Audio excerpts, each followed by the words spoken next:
Welcome to my channel চাকরির সন্ধানের তরফ থেকে সকলকে স্বাগত জানাই। সকল বেকার চাকরি প্রার্থীদের জন্য আবারও একটি বিরাট বড় চাকরির আপডেট নিয়ে আমি চলে এলাম চাকরির সন্ধানে।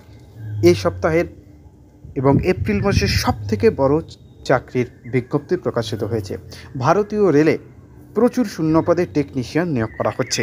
৯,১৪৪ শূন্যপদে টেকনিশিয়ান নিয়োগ করা হবে। যে কোনো ভারতীয় নাগরিক অর্থাৎ পশ্চিমবঙ্গের যে কোনো জেলার প্রার্থীরা আবেদন করতে পারবেন।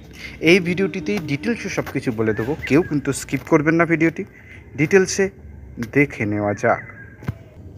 দেখুন, পদের নাম আছে টেকনিশিয়ান গ্রেড 1 এবং গ্রেড 3। প্রচুর শূন্যপদ আছে, ৯,১৪৪টি। টেকনিশিয়ান গ্রেড 1 পদের জন্য বিজ্ঞান বিভাগের যে কোনো বিষয়ে স্নাতক পাস অথবা ইঞ্জিনিয়ারিং বিভাগের যে কোনো বিষয়ে ন্যূনতম 3 বছরের ডিপ্লোমা ডিগ্রি থাকা চাকরি প্রার্থীরা আবেদন জানাতে পারবেন। টেকনিশিয়ান গ্রেড 3 এর ক্ষেত্রে ন্যূনতম মাধ্যমিক পরীক্ষা উত্তীর্ণ হওয়ার পাশাপাশি যে কোনো ট্রেডে ITI ডিগ্রি থাকতে হবে চাকরি প্রার্থীদের। মাসিক বেতন গ্রেড 1 টেকনিশিয়ানদের জন্য 29,200 টাকা এবং গ্রেড 3 এর জন্য 19,900 টাকা। বয়সসীমা 18 থেকে 36 বছর পর্যন্ত হতে হবে। বয়স হিসাব করতে হবে 1 জুলাই 2024 তারিখ অনুযায়ী। তবে সকলেই জানেন, সরকারি নিয়ম অনুযায়ী সংরক্ষিত শ্রেণীর প্রার্থীরা বয়সে ছাড় পাবেন, আবেদন ফিজে ছাড় পাবেন, সবেতেই ছাড় পাবেন। আবেদন করতে হবে অনলাইনের মাধ্যমে। প্রথমে ভারতীয় রেলওয়ে রিক্রুটমেন্ট বোর্ডের অফিসিয়াল ওয়েবসাইটে যেতে হবে। রেজিস্ট্রেশন কমপ্লিট করার পর রেজিস্ট্রেশন নাম্বার ও পাসওয়ার্ড দিয়ে লগ ইন করে নিতে হবে। এরপর অনলাইন আবেদনপত্রে সমস্ত প্রয়োজনীয় তথ্য সঠিকভাবে পূরণ করতে হবে। আবেদনপত্রটি ফিল আপ করা হয়ে গেলে প্রয়োজনীয় নথিপত্রগুলি নির্দেশ অনুযায়ী স্ক্যান করে আপলোড করে দিতে হবে। সবশেষে আবেদন ফি জমা করে সাবমিট অপশনে ক্লিক করলে আবেদন হয়ে যাবে। ডেসক্রিপশন বক্সে সে লিঙ্ক থাকবে, সেখান থেকে আবেদন করতে পারবেন।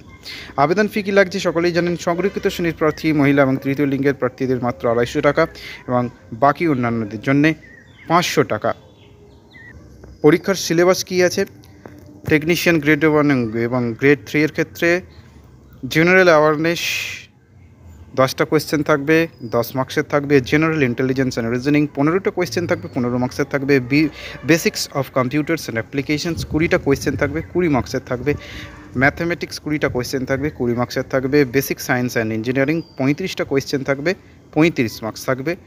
টোটাল 100 নম্বরের পরীক্ষা হবে। সময় থাকবে 90 মিনিট, 30 মিনিট এক্সট্রা টাইম শুধুমাত্র ফিজিক্যালি হ্যান্ডিক্যাপদের জন্যে। Tentative subject wise breakup questions marks CBT technician grade 3 এর ক্ষেত্রে, আগেরটা ছিল গ্রেড 1 এর ক্ষেত্রে। ম্যাথামেটিক্স 25 মার্কসের থাকবে, 25টা কোয়েশ্চেন থাকবে। জেনারেল ইন্টেলিজেন্স অ্যান্ড রিজনিং 25টা মার্কসের থাকবে, 25টা কোয়েশ্চেন থাকবে। জেনারেল সায়েন্স 40টা কোয়েশ্চেন থাকবে, 40 মার্কসের থাকবে এবং জেনারেল অ্যাওয়ারনেস 10টা কোয়েশ্চেন থাকবে, 10 মার্কসের থাকবে। টোটাল 100 নম্বরের। এখানেও 90 মিনিট সময় আছে, 30 মিনিট এক্সট্রা পাবেন ফিজিক্যালি হ্যান্ডিক্যাপ ক্যান্ডিডেটরা। আবেদনের শেষ তারিখ 8ই এপ্রিল 2024। ডিসক্রিপশন বক্সে লিঙ্ক থাকবে, আবেদন করতে পারবেন। নেক্সট আপডেট নিয়ে খুব শীঘ্রই হাজির হব। সকলে ভালো থাকবেন, সুস্থ থাকবেন। জয় হিন্দ, বন্দে মাতরম, জয় জওয়ান, ভারত মাতা কি জয়।